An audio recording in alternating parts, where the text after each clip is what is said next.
of Luke, Luke chapter 18 from verse 1, and I'll read.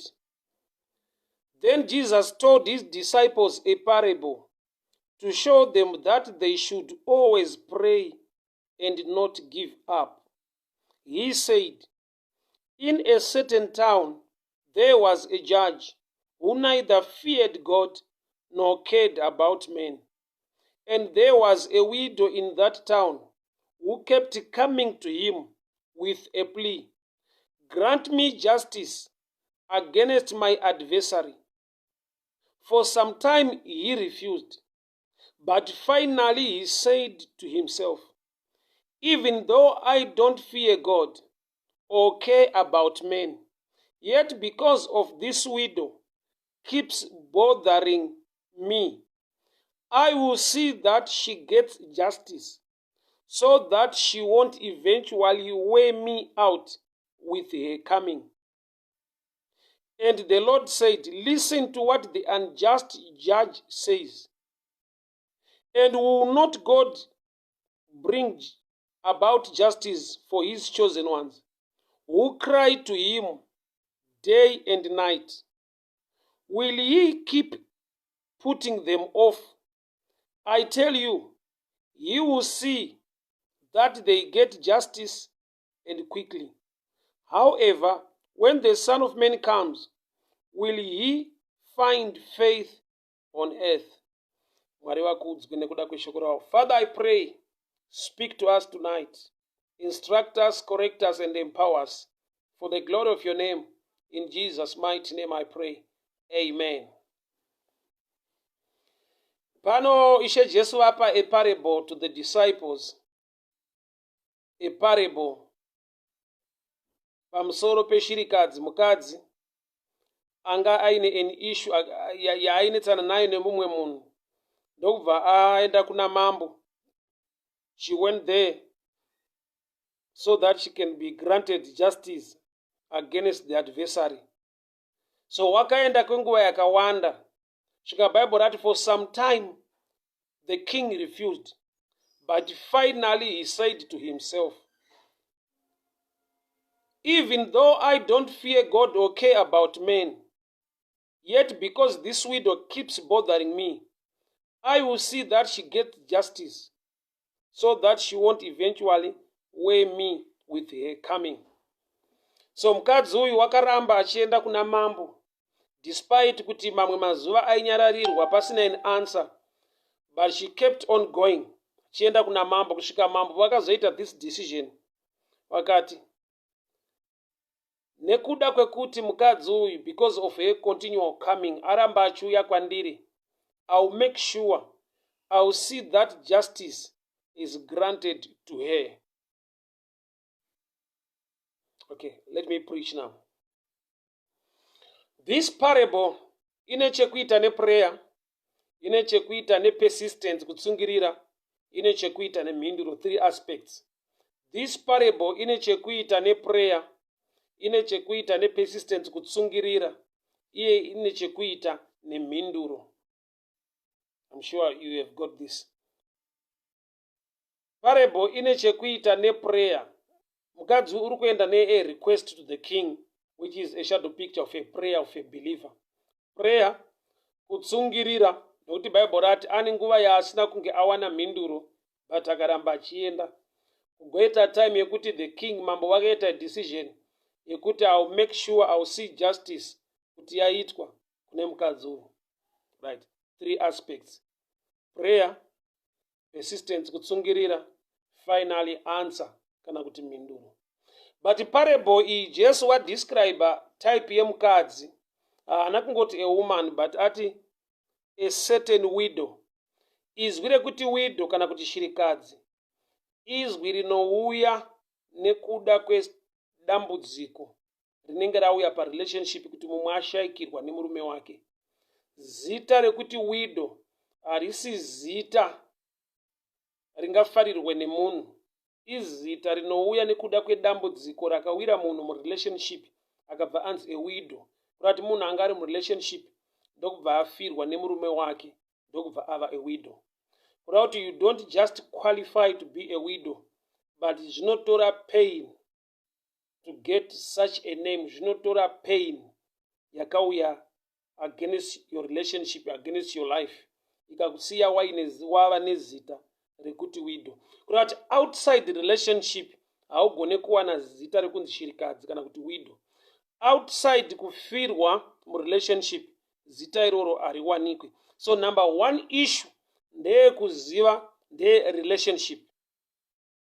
Prayer haisi kungoitwa nemunhu ane problem, but padescribwa type yemunhu, she was a widow, anga ane dambudziko.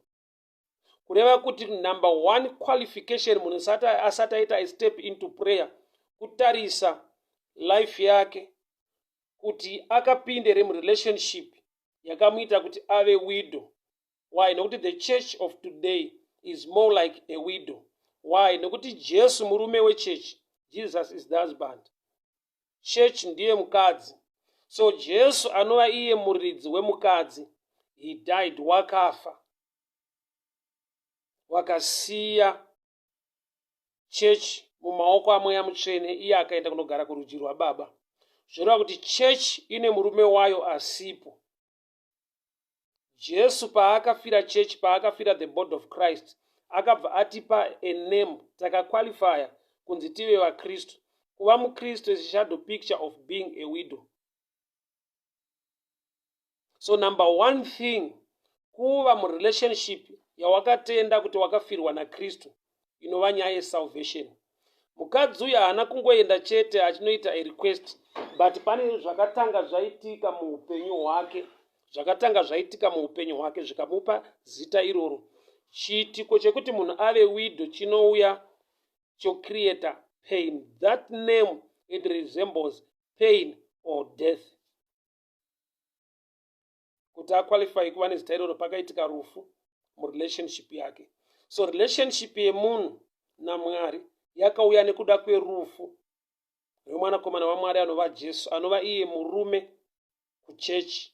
Chechi iri mukadzi waJesu, murume ndokubva afira chechi yake. Saka chechi yakaqualifya because of death kunzi inzi widow. So this widow ndiye anga asangana nechallenge, ndokubva aenda to the king, akaenda kuna mambo. But paaenda kuna mambo haana kusvika ndokubva angopiwa mhinduro concerning her case. Mambo ava vakambonyarara. For some time he refused, but finally he said to himself, even though I don't fear God or care about men, yet because this widow keeps bothering me. Without to one picture, even the king ari kuacknowledge kuti mukadzi ari kuya panapa aine chichemo, she is a widow. Kurati number one step, mukadzi uyu akazikanwa zvaari, nyangwe nyaya yake isiri kuzikanwa, but chakatanga kuzikanwa ndechekuti she was a widow. Aiuya pamberi pamambo, aiuya aine kesi yake, kusvika mambo vakati because of her continual coming.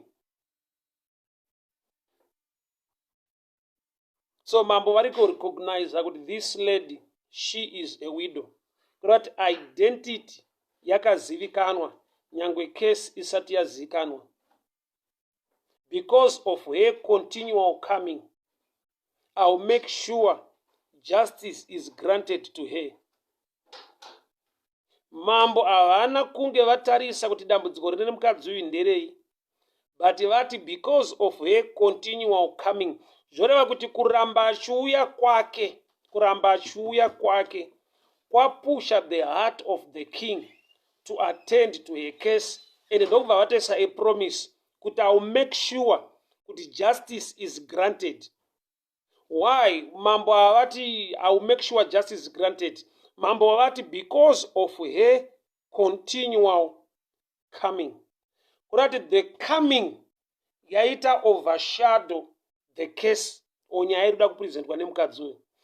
I don't know kuti nyaya yemukadzi uyu yanga yakakura zvakadii, but mambo havana kuti nokuti nyaya yake ndinoigona kana kuti nyaya yake idiki kana kuti yakareruka. Vati because of her continual coming. Zvoreva kuti continual coming is sign of trust. Kuti even mukandinyararira, mangwana ndodzoka pano because handina plan B. Even ndikasawana answer this week, but next week ndiri kuya panapa ndichigogodza ndichida ngosika justice from you. Kureva kuti mukadzi uyu akabuilda trust. Ari kubuda pachena kuti handina mumwe munhu wandinovimba naye kuti andigadzirisire nyaya dzangu kunze kwenyu. Zvoreva kuti mukanyarara ndinouya pano, mukandinyararira mangwana ndinouya pano, mukaramba musinga adrese nyaya yangu ndicharamba ndichiuya pano. Kureva kuti you are the only king in my life I've trusted, and ndimi mambo wandinoziva kuti you can grant me justice. So being quiet on me hazvindite push away, but I'll continue to come. Saka mambo vati because of a continual coming, I'll make sure justice is granted to her. Nekuda kwekuramba achiuya. In other words, the king is saying, because she has so much trust in me, her continual coming, so that maybe akati 1 week auya, there was no answer. The next week ndokubvadzoka. Haasati apresenta nyaya yake kuna mambo wacho, but ari kupresenta trust kuna mambo kuti handina umwe angagadzirise nyaya iyi kunze kwenyu. So I'll continue to come to your house. Ndicharamba ndichiuya pamba panapa kusvika ndawana justice yaitwa muupenyu hwangu. Her continual coming, kuramba achiuya kwake.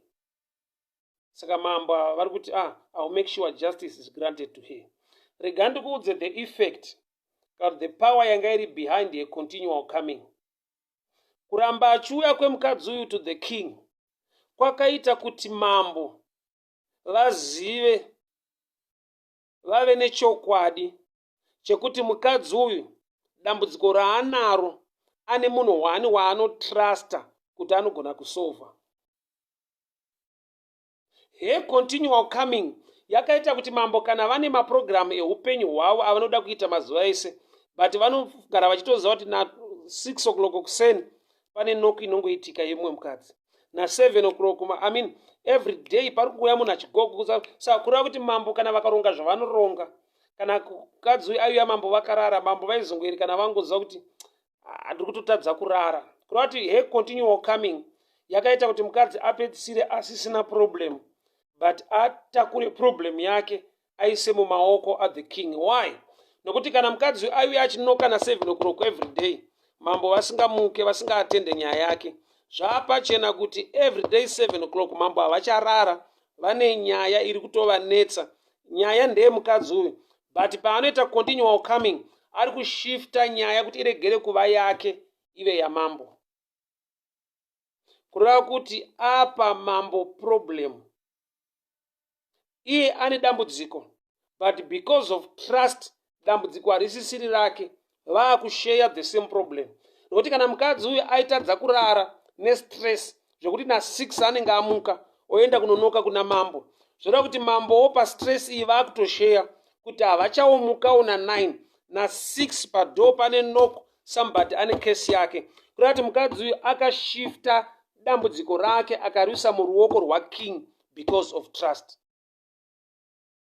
Saka anga ane problem apa haasisiri the widow. The widow problem yanga abva paari, the king ndo vanga vane problem because somebody airamba achingouya pamba pavo.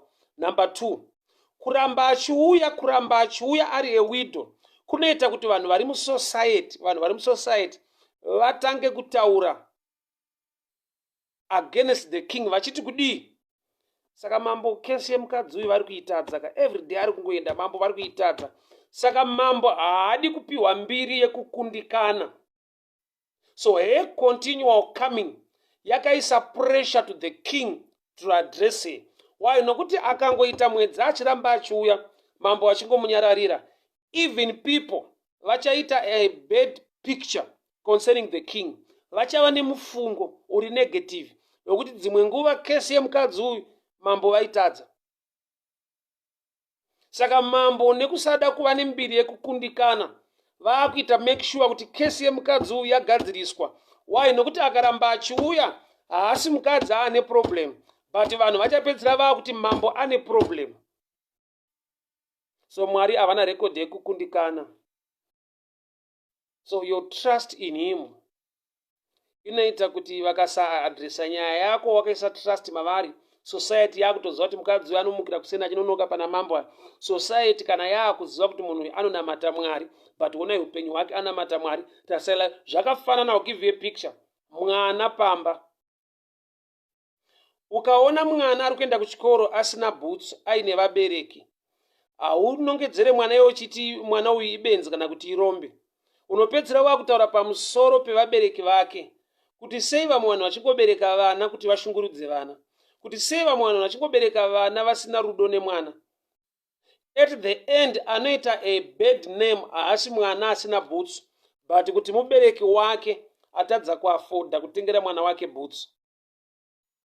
Saka mubereki uchiona kuti haatumwe nekushayiwa kwebhutsu kwemwana kuti atengere mwana bhutsu, anotumwa nekuda kwekuti he wants to make a name in the society yekuti I'm a good father. So Mwari wedu une rekodhi yekururama uye ndiMwari akanaka, to an extent yekuti if you put your trust in him and continue to save him, unosvika pakuexchange nhamo yako yova yake. Mwari wacho anosvika pakukunyarira iwe muridzi usati waakunyara because of relationship. Saka wakaona the first challenge to humankind, Mwari vaburuka vauya kuna Adamu vakati it is not good for a man to be alone. Haasi Adamu ari kuti kuna Mwari ndambudziko ndiri alone, but nekuda kwekuti Adamu naMwari, Adamu aifellowship, aiva neukama naMwari, Mwari vakatanga kuadresa dambudziko raAdamu. Saka wakazviona kuti chakatozobohwa Mwari chekuti Adamu adiscover kuti haana kupfeka, ndokubva azvipfekedza. Mwari ndokubva vamubvisa mashizha, ndokubva vamupfekedza matewe. Why? Nokuti Mwari vari kuti inini ndini ndiri responsible for your life. Ndakakusika, ndine rudo newe. Hapana paunofanirwa kuona dambudziko wogadzirisa iwewe, nokuti uri mwana, ini ndiri baba. Trust pachayo inoita kuti nhamo yako ive nhamo yaMwari. Kuramba uchinamata Mwari, kuramba uchidzoka muimba yaMwari uchichema kuna Mwari, kuramba uchidzoka pamberi paMwari uchiita zvinoda Mwari, zvinoita kuti dambudziko rako riregere kuzova rako, rive rake. Saka wanzwa pano mambo ati because of her continual coming, kureva kuti akaramba achingouya, vanhu vachapedzera vava kuti mambo ava havasisina kana power musociety, havasisina kana rudo, havana tsitsi nenyaya yemukadzi uyu. Kureva kuti anopedzera akunyara mukadzi uyu akaramba achiuya is the king. Because mukadzi haana plan B, haana mumwe anotrusta kunze kuka king ivava. So continual coming yakafanana nekuramba uchiuya pamberi paMwari, yakafanana nekuramba uchinamata Mwari, yakafanana nekuramba uchingorumbidza Mwari, uchingoita zvinoda Mwari, uri muchechi, uri a person wekuti there is no plan B but prayer and worshiping God. At the end, mukufamba kwenyaya, mambo vati because of her continual coming, I'll make sure justice is done. Not because her case is very light. No matter the magnitude or the level of the challenge in mukadzi uyu, mambo avati because of her continual coming. Kurati mambo vari kuti I don't want to have a bad name in the society, yekuti munhu anoramba achingoya kwandiri achidzoka aine problem. Kurati kuti mukadzi akashifta dambudziko rake kunyadziswa kwake, akakuisa maoko amambo. Ndasanda pamenzaniso wemwana. Ukaona mwana ane vabereki achienda kuchikoro asina kana shangu, mwana iyeyo kana kuti umuchinyire hazvigoni, kana kuti umushoropodza hazvigoni. Why? Chaungatoita ndechekuti ungatoti asi baba vake ndiani, amai vake ndiani. Inda vabereki vachiregerera vana kudai so, nokuti palevel yake ari suppose kuchengetwa nekuriritirwa nemubereki. So munhu kana muna Kristu now, chino one chaanofanirwa kungodevelopa, chinodenha maanswers neblessing nefavor kubva kuna Mwari, itrust. Harisi level redambudziko ringamuvhe Mwari kuti akakadiki ndokugadzirisa. Hakuna dambudziko hombe pamberi paMwari. Okay, I'll read Mark 11:23 and 24. Mark 11. I'm sure there was a time Yataka minister concerning this text. Mark Marakayande. Okay, I'll read Mark 11, verse 20. I'll start from 22. Have faith in God, Jesus answered. I tell you the truth. If anyone says to this mountain, go throw yourself into the sea, does not doubt in his heart, but believes what he says will happen, and it will be done for him. 24. Therefore I tell you, when you ask in prayer, believe that you have received, and it will be yours. So the secret behind receiving is not praying. Praying is the first step. The secret behind receiving is believing. Or I'll explain this. Prayer, unogona kupinda mairi nekuti situation yawapindana nayo yakaoma. But believing haisi product yekuti une dambudziko stereki. Believing product result yekuti unotenda uye une kuziva nekuvimba naMwari wacho wawaitira prayer. So pakati pe prayer na receiving pana believing. Believing haasi kuside kwe problem. Nokuti chinogona kukupusha kupinda muprayer mamiriro ezvinhu. But chinokupusha mubelieving mamiriro ako muna Mwari uye maziviro aunoita Mwari wacho. So secret ye receiving kana iri kubelieving. Believing iside rekuti une information yakadi, une trust yakadi muna Mwari wacho. Prayer inogona kungova a push factor yema situations, but believing a push factor ye understanding and trusting in the Lord. So kana secret ye receiving yanzi when you pray, believe. When you pray, Mark 11:24. Therefore I tell you, whenever you ask in prayer, believe that you have received it, and it will be yours. So, secret of receiving what you have prayed for is believing. Believing is connected to the knowledge of God. Prayer is connected even to my situations. Zvanetsa wapinda prayer pane chashupa urutsvaka Mwari nenyasha dzaMwari. But believing now, inova iyo the root ye receiving, haisi connected kudambudziko. Iri connected ku knowledge, ku understanding, ku trust muna Mwari wacho. So mukadzi uyu, she is a widow. Airamba achiuya kuna mambo achingogogodza. Aiuya kuna mambo achingotsvaka justice. Bible ndokubva rati mambo ndokubva vazoita a decision kuti I will make sure justice is granted to this widow for one reason, because of her continual coming. That continual coming, it's a sign of trust kuti handina plan B, handina umwe Mwari kunze kwenyu, I will stick on you.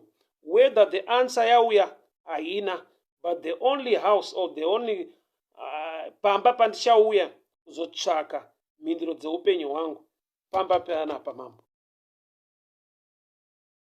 So uri kuona chakabuilda kuti mukadzi azopiwa mhinduro. Madays aaiuya achitsvaka achigogodza achinoka kuna mambo asingawani, nokuti izwi rekuti continual coming zvinoreva kuti kuramba achiuya.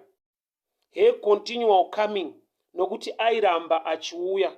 So that musi waasiri kuwana answer uri kuwedzera kuti pazobuda zita rekuti coming. Izwi rekuti coming rinongoreva kuramba uchiuya. Zvoreva kuti pane musi waana wasina kupiwa mhinduro ndokubva auya mangwana acho, ndokubva ashayiwa mhinduro ndokuuya mangwana acho.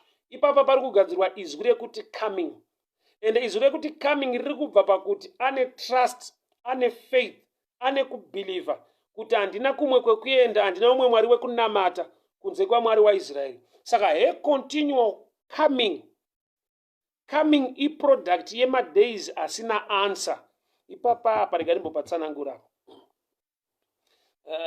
I know chinhu chisingakufadzi kuti wauya kwenguva yakareba ende hapana chati chaita.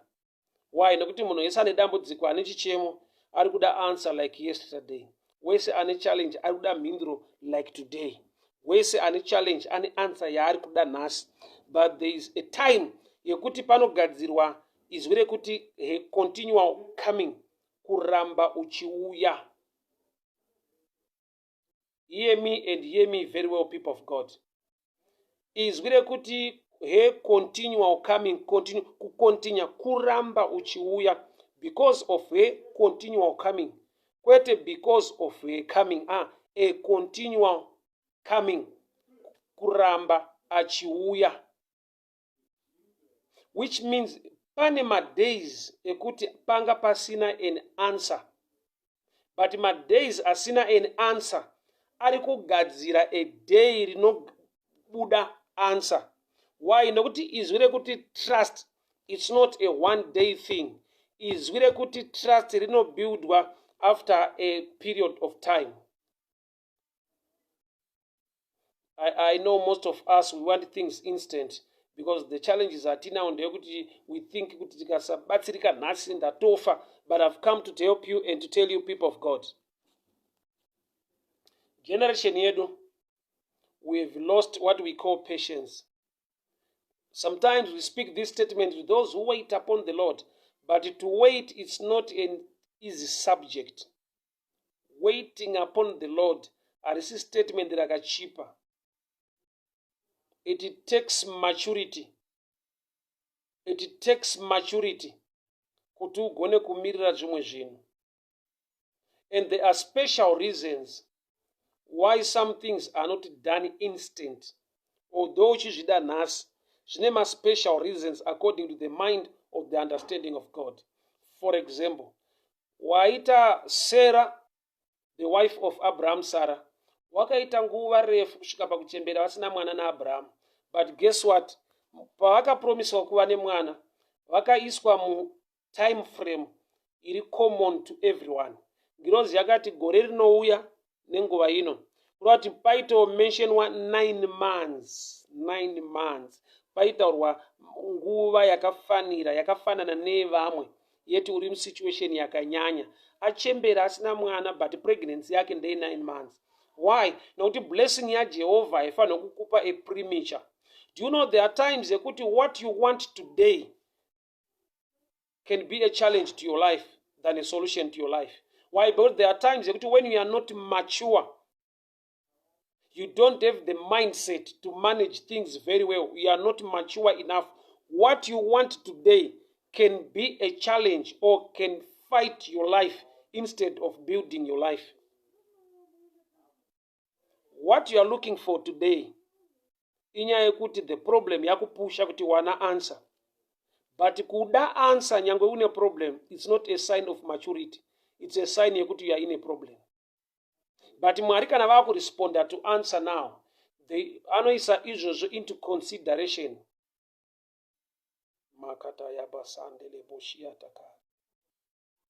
Maya bade kalada. Mainiko Masiwa, thank you so much for tuning in. Victor Stole, thank you so much. Lenama Simba, how are you doing? A blessed evening. Muripi Benjamin Mudonjo, thank you so much. Gogoa Skana, mwene wazo, muribwanji akarongosi, murungu akudaritseni, akusungeni kwambiri, zikomo, thank you so much for tuning in. Stella Mashinga Uta, a blessed evening to you. Mwari asha akuchengete. Sister Yvonne Chaipa, may the good Lord bless you. Sister Shamiso Jack, may the good Lord bless you. Memory Madoda Nete, thank you so much for tuning in. May the good Lord bless you. Baba Namai Mendamberi, all the way from Manchester, UK. May the good Lord bless you and favor you. Thank you so much for tuning in. So, key statement iripano inogona kutibatsira manera nasi. Yet iyo because of her continual coming. Because of her coming. Is gure kuti coming. Continual coming. Kuramba achiuya. Aienda achinonoka achinogogodza achitsvaka justice kuna mambo.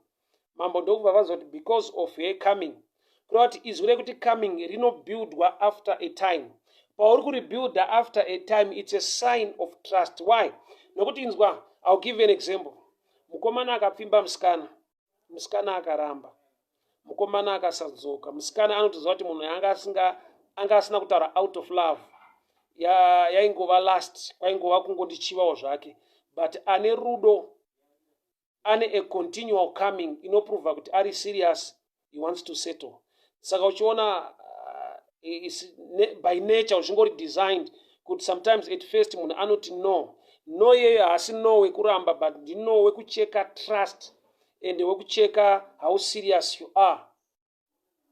Saka ukaona mukadzi uyu achiuya kuna mambo dai nokuti inzwa mukomana asingarevi, saka wakaapproacha ukaramba, is either vamwe they can just tell you point blank kuti makawanda hausi last born wenyika, kana kuti haangodzoki as a sign engotaridza kuti I'm still searching, handinangomira pauri chete, I'm just passing through, I'm searching. So sometimes ndeyekuti time yano itime yekucheka trust. Pane vanhu vekuti vakauya kuchechi vakanamata zvikaita sekunge hazvina kuita, anogona kutoshedzera iye pachake kuti tine mamadhiri tinogona kufaisa, kana zvechechi zvaramba tombotraya zvimwe. So Mwari wedu haasi kutsvaga vanhu vanomutraya, Mwari ari kutsvaga vanhu vanomutrusta. Mwari haasi kutsvaga vanhu vanomutraya, ari kutsvaga vanhu vanomutrusta, because mutrust ndo mune kunzwisisa kuti munhu akauya murelationship, haana kungouya kuzotsvaka solution bedzi, but wakauya kuzotsvaka solution kuna Mwari waanotenda, waanoda kunamata. Her continual coming. Her continual coming. Zvoreva kuti your case is not all that big, but you need to build a big trust. Mwari vanoda kutsika platform inonzi trust to answer you. Challenge yako haisiri yohombe kuti yanetsa Mwari kuti vaigadzirise, but chinhu chinonzi trust chinobuildwa after a time. Trust inofadza Mwari, kubhilivha, kutenda. Munhu anopiwa akatsika pabelieving, munhu haapiwe chaanamatira akatsika paprayer. That's why Mark 11:24 yati, when you pray, believe so that you receive. So after praying, unokwira a ladder woenda paplatform yakanzi believing. Kubelieving ndo kunotambidzwa vanhu zvinhu. Kuprayer it's a first level, it's a first dimension, hakuna chaunopiwa. After praying, you go to a certain level that is called believing. Mubelieving ndo mutrust. Mulevel yetrust munoisa Mwari pakona. Problem inenge isisiri yako, problem inenge iri yaMwari. Mwari haadi kunyadziswa kuti akundikana paupenyu hwako, nokuti haana record yekukundikana. So when you now belong to him, wafanana nemwana wokuti akaonekwa kuchikoro asina boots, asina ballpoint, ticha anombobvunza kuti uri mwana wani. Why? Vari kuti dambudziko harisi rako, dambudziko wakarishifta because of relationship. Dambudziko tinotobvunza surname kuti anombonzi mudhara nhingi ndiani. Why? Nokuti taona iwe une dambudziko iri. So when your life now is in the hands of the Lord, samambo uyu ari kuti because of her continual coming, ari tiko kuramba kuchiuya kuchatozomakisa inini kwete iye, because people who ask kuti ko mambo wacho inda asina tsitsi, ko mambo wacho inda ari kuiginwa nyaya yemukadzi. So continual coming inoisa the king pakona to address your matter. So trust is a platform where you can receive things from God. It's not nyaya kuti, all right. Mkoma Chisaka is asking, is Luke 18 from verse 1. Luke 18 from verse 1 to 8. Luke 18 from verse 1 to 8. The parable of a persistent widow. Stella Mashingauta, I welcome you. Thank you so much for tuning in. So you see, kuti continual coming, inoita kuti mambo vave iwo vaane problem. Why? Because people will speak negatively against the king, not against the lady. Why? Because even the society vanozvati mukadzi ishirikadzi.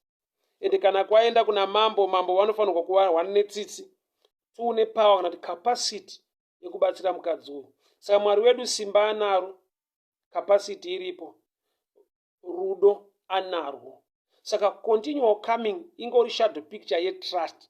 Yekuti if you put your trust in him and you carry his name,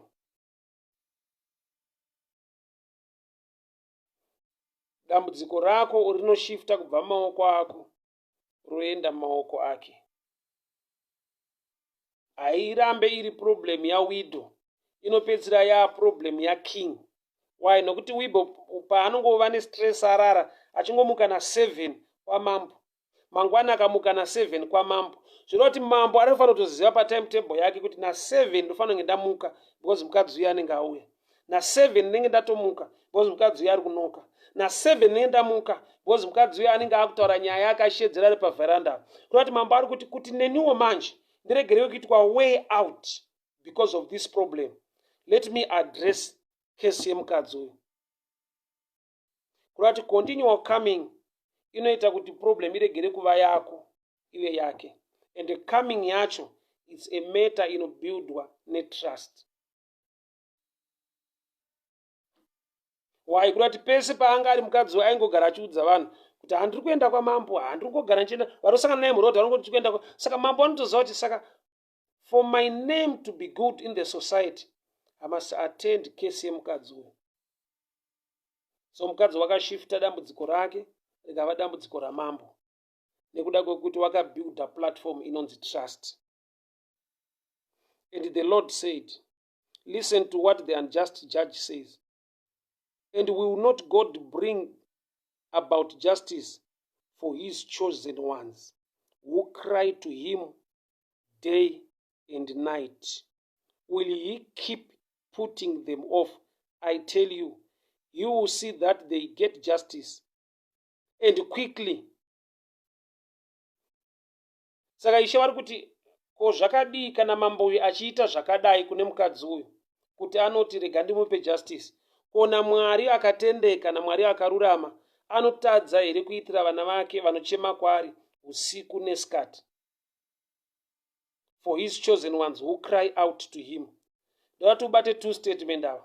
Machosen ones vake who cry out to him. Zvoreva kuti kuva wake without crying to him is another subject. Nekuti apanzi, he will do justice to his chosen ones who cry to him day and night. Kuti nyaya yekuti cry to him inyaya prayer. Kuti prayer whether it's during the night or it's during the day. Ipapa ndikutora shadow picture yekuti whether zvakanaka kana zvakaoma, but because you trust in him, you cry unto him, and you make sure that justice is granted. You make sure that you get justice and quickly. Priska Martin, I welcome you. Thank you so much. Gilta Zandaziva, thank you so much. Karen Watson, how are you keeping? A good night to you. Mikita Mangani, thank you so much for tuning. A blessed evening to you. Beulah Konde, how is Dubai? May the good Lord bless you and favor you. Thank you so much for tuning in. Mwari wenyasha akuchengetei, Mwari wenyasha akurwirei. I'm sure we meet again tomorrow by same time. Lena Masimba, may the good Lord bless you. May you continue, guys, to trust in the Lord. No plan B, no going back, but just moving forward, seeking the face of the Lord. Whether the answer comes today or there is no answer, but the truth of the matter, you are building your days of coming. Urukuvaka mazuva anokonzera kuti rimwe zuva Mwari vachangotarisa mazuva kwete nyaya. Ubaona kuti because of her continual coming, I'll grant her justice. Not because her case is light or big, but her continual coming. So that my days asina answer, ano build my days achakupa answer. And I want to assure you this, kuti my days ausina answer, une answer, yekuti chiri kukurwisa achisi kukuuraya, but you are still standing. Kuti you are granted the grace at a level, yekuti dambudziko harisati rapera, but iwewe ari kupedze. I don't know if you can hear me. I always give people example yemukadzi of even the issue of blood. Unoziva kuti mukadzi with the issue of blood, despite kuti akaita 12 years achirwara, anogona kutadza kuona the grace behind the story. Why? Nokuti before healing yauya kulife kwake, kungova 12 years uri mu issue of bleeding. Just imagine a month bleeding. Just imagine 12 hours bleeding. It's a different story. But we know aita 12 years losing blood, and she was still standing, which is a sign yekuti anga akatakura grace, highest level of grace. Kuti zvinouraya in 12 hours, iye anorarama mazviri for 12 years and still standing. Do you know there are times yekuti hausati wabuda mudambudziko, but dambudziko hasati raeliminate iwe uchiripo and haubude. Hausati wagadzirisirwa nyaya yako, but nyaya yacho haisati yagona kukukuvadza, you are still standing. There's a time yekuti une mari dzaunoda kuti dai Mwari andiropafadza in this financial dimension, but mari dzo dzisiri kubatika usati waiwana, nhamo yacho iri kukushaya futi. Makatabosha riba sayandi mekata yandoloboshi yataka marabasante kondoroboshi yataka menta bayandoloboshi yaka maukata bara masande mekata yandoloboshi yakata. Bible rinoti Enoch vakafamba naMwari akasaoneka. Most of us we quickly think kuti Enoch paakafamba naMwari akasaoneka inyaya yekuti angafa. Panoti Enoch walked with God, unogona kubvisa pakati God what word, because God and word are the same thing. In the beginning was the word was with God, and the word was God. So Enoch walked with the word and he was no more. Kusaoneka kwake zvotoreva kuti even poverty haina kumuona nokuti ari muna Mwari, nokuti nature yaMwari ndeyekuti even varipo havaoneki. Saka Enoch paakafamba naMwari akasaoneka, hazvirevo kuti kufa, zvinotoreva kuti anga apinda mudimension mulevel yekuti he can be present, zvekuti nhamo haimuoni, problem hamioni. Unoziva kuti the presence of God vazhinji vedu vanogona kusaiona, but mumwe anogona kunzwa God is here, but akanzinongedzera anoshaya pekunongedzera, but maari ari convinced that God is here. Saka shoko parinoti Enoch walked with God. I need to read the scripture. I love that statement so much. Mukomana anonzi Enoch wakafamba naMwari akasaoneka. That vazhinji we only think it's a statement of death. Okay, that's Genesis 5 verse 24. Enoch walked with God, then he was no more, because God took him away. Enoch akafamba naMwari and he was no more, because God took him away. He was no more. Pa statement iroro, vazhinji we only see death. But do you know kuti munhu kana akufamba naMwari, walked with God, anenge ane the nature of God, to a level yekuti even aripo vanhu havamuoni, but vari mashuwa ndo vanogona kungoziva kuti Mwari ari pano. Mwari hapana paunogona kunongedzera kuti uyu Mwari ari pano, but unogona kutoziva kuti God is here without seeing him. That Enoch was translated into the nature of God to a level yekuti even poverty yakatadza kuona Enoch, even death yakatadza kuona Enoch, because ari munature Mwari. Nature yaMwari, Mwari havafi, Mwari havatambudziki, Mwari havana nhamo. Mwari papresence yavo unogona kungoifila but usingavaone, but you can tell kuti God is here. So Enoch was translated watorwa mudimension yeumwari. Okay, I will leave that subject. No preaching on its own. But I want you to understand these people of God. My days are usina answer. My days are name level of answer. Why? Nokuti mukadzi anga ane problem. Achiramba achiuya kuna mambo. So that asati agadzirisirwa nyaya yake, nyaya yacho haina kumueliminata, akaramba achiuya. Icho chinoita kuti aramba achiuya kureva kuti arikuramba ari mupenyu, akuramba aine energy, akuramba aine utano. But dambudziko rake hatizoti nderei, kuti aimurwisa aidei, wedza chirwere, wedza mamwe matambudziko, but matambudziko acho akatadza kumupedza, zvekuti Bible rakasvika pakanyora kuti because of her continual coming. Kuti ukaona uchiramba uri uchingochema nekuda kwesimwe situation, wakufanira kuchinja kuchema kuti uve mufaro. Why? Nokuti chiri kukuchemedza chakatouya kuti chikuuraye, chikukuvadze, but chinoita kuti urambe uchichema isaini yekuti you are still standing. A continual coming, I will make sure justice is granted, not because of a case, but because of a continual coming. Continual coming could build the trust, could have no other God than you. Could build the trust, could andina umwe mambo kunze kwenyu. Could build the trust, kuti kana zvinhu zvikadii, kana ndikanzi nemhinduro hapana, kana zvikanzi zvinhu zviri kuita wese, you remain the best God. You remain the faithful one. So trust is a platform, create one after a time. Trust is a platform. Yokuti kana waibuilda, you enjoy a blessing, not because your case is too much or is too big or is too low, but because you are at a level, you are at a level of receiving because of trust. Bible rinoti makore akazara nemvura, mvura inoturuka. When clouds are full, they empty themselves on earth. Makore akazara nemvura, mvura inonaya panyika. Makore kuzara kwemvura, trust ikazara muna Mwari, blessings can fall into your life. Trust kunenge kubuilda your cloud. When the clouds are full, they empty themselves to the earth or to the ground. So when trust yabuildika yakura muna Mwari, receiving becomes automatic, because the problem inenge isisiri yako, problem waisa maoko aMwari, maoko aking. Saka mambo wakati, this lady is wearing me out because of her continuous coming. Nekuti ari kuramba achiuya, she's now wearing me out. I will see that she gets justice. For that she won't eventually wear me out because of her coming.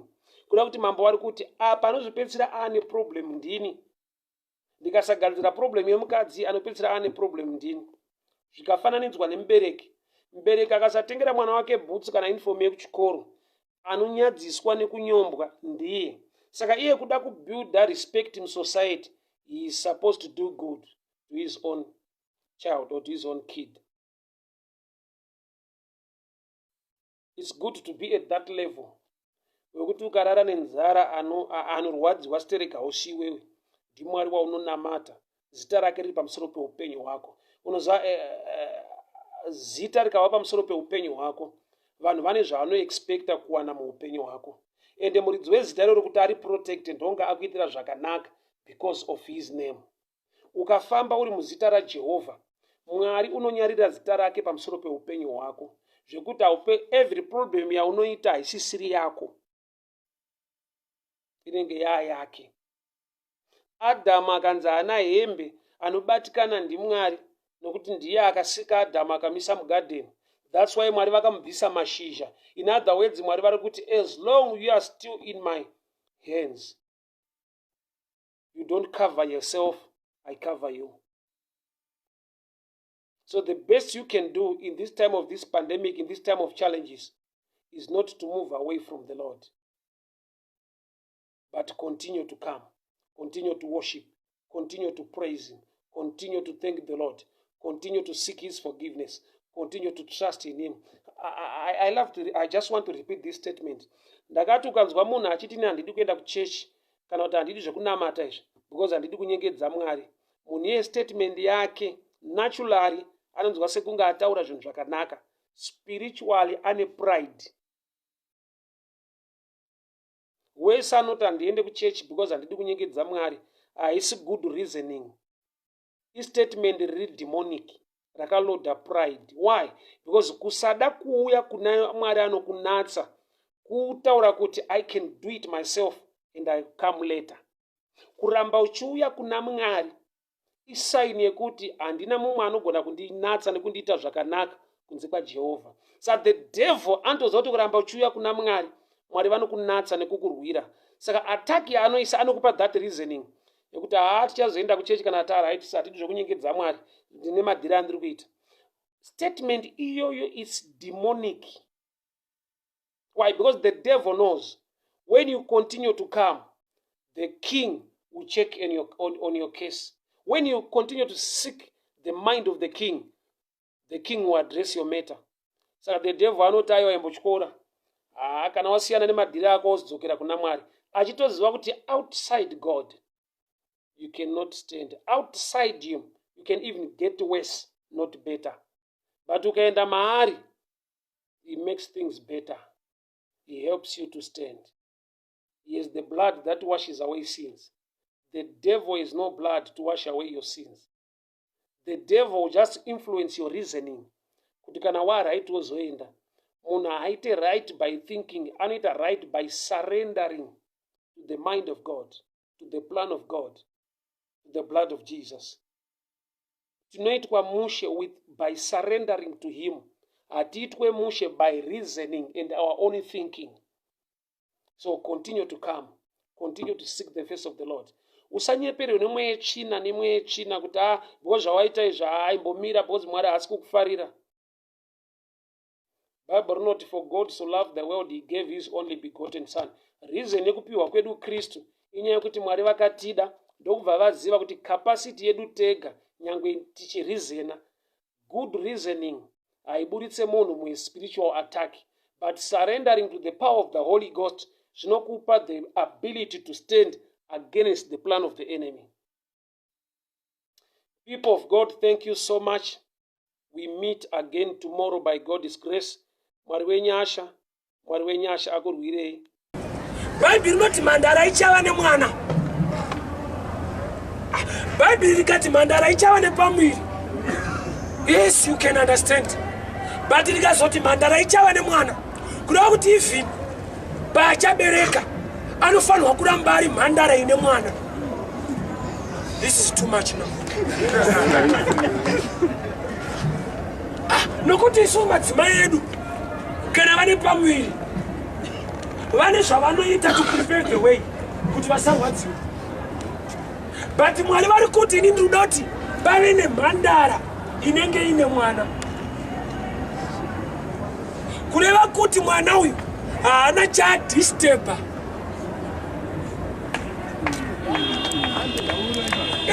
Nokuti inzwa Joseph anoda kuroora mhandara yake. God knows that.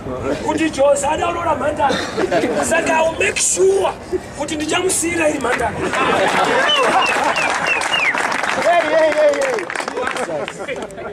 What a mighty God we say. Jesus. Ndakati Mary akataura shoko randakada. Zanzi Shedema muri pano, hanzvadzi yedu yaifa. Aunozati zvinorevei? Ari kuti chirwere hachina basa. Lazaro haana kuurayiwa nechirwere, akaurayiwa nokuti mamusipo. Dai manga muri pano, Lazaro haifa. Kuti hatina basa necancer, hatina basa neHIV, tine basa nepresence yenyu.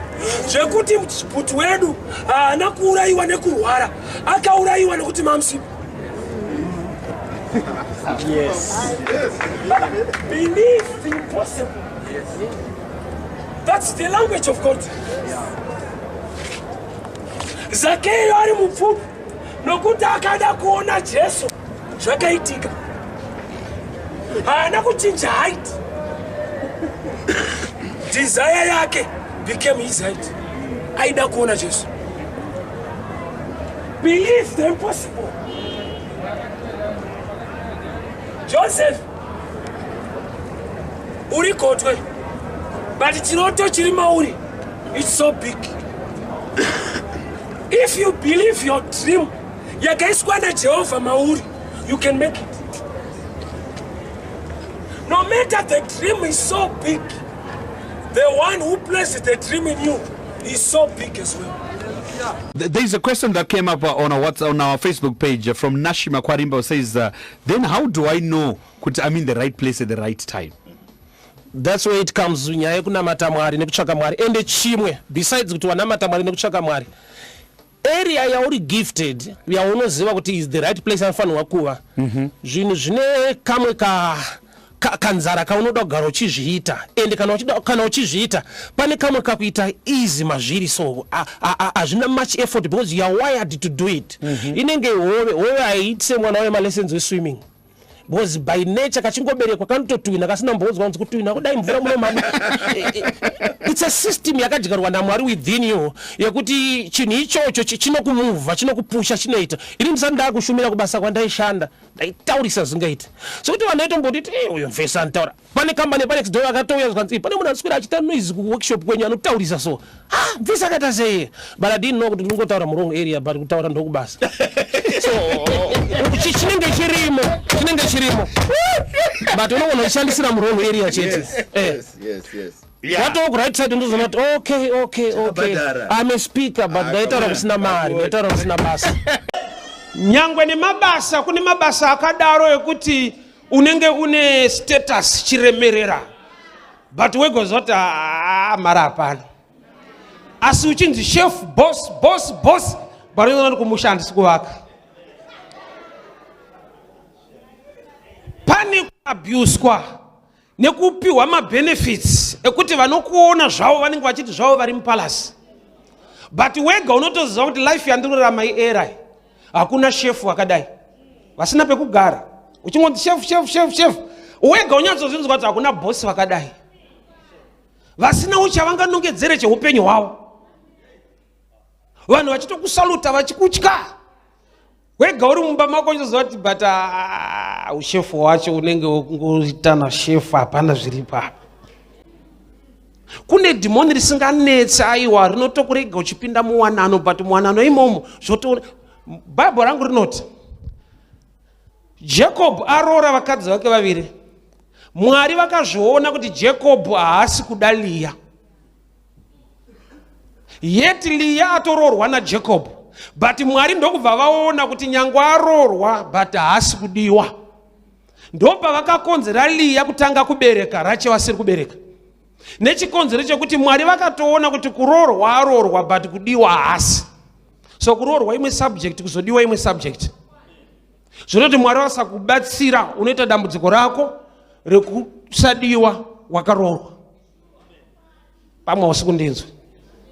Zvinoita ufunge kuroorwa, but Mwari ndo vakatoona kuti uyu haasi kudiwa. Asi achitosunga Zambia itonzi mai Jacob, iye naJacob hawirirani. Mwari ndo vakaona kuti Leah haasi kudiwa but akaroorwa. Kuna mwa challenges are so internal yekuti Mwari vakasakuona kuti vakununure kunze vanenge vachikuyemura but mukati uchichema. Dai taiziva misodzi inochema madzimai ane varume, unyatsoona kuti kune vari pavarume but vanoita seshirikadzi. Jesu wakabvunza mukadzi weSamaria akamuti chienda unoda namurume wako, zvikanzi handina, zvikanzi wataura chokwadi kuti hauna, nokuti ari kumba uyu haasi wako. Kureva kuti pakatova nechiprofita chakakura kuti munhu anenge aine murume, but kana Mwari vakubvunza zvevarume chaizvo, munhu anogona kutoda namatira kuti Ishe ndiri kudawo murume, iye ari pamurume. Kana mweya wokushandiswa wabata, anonzwa kuti zvaari kuitirwa nemukadzi wake zvishoma ndoda kudarika ipapo.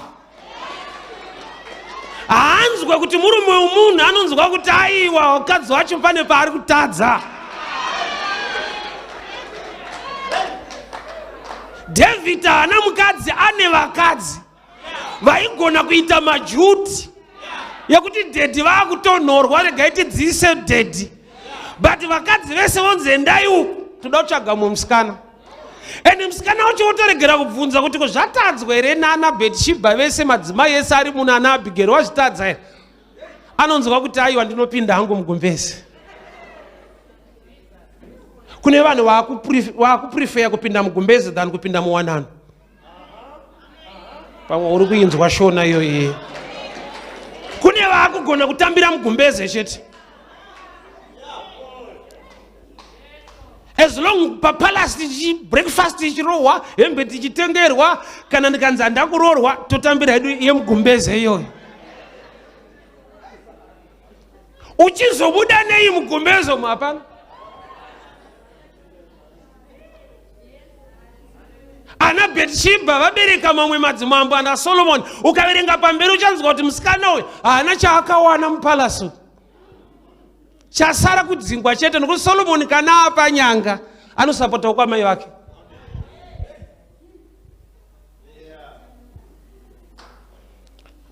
Ariko mabasa ekuti avakurwise, vanokusumudzira, unorwiswa nesalary.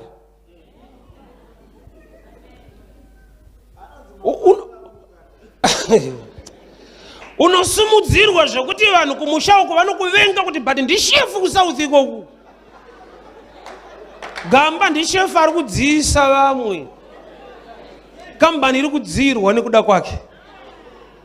Vakatomisa position iyo nekuti ane zvaanogona but havana moyo naye, vane moyo nezvaanogona zvingabenefite company. Kuda kuti uri ukushandiswa as a tool yekudziisa masystems ehomwe dzevanhu.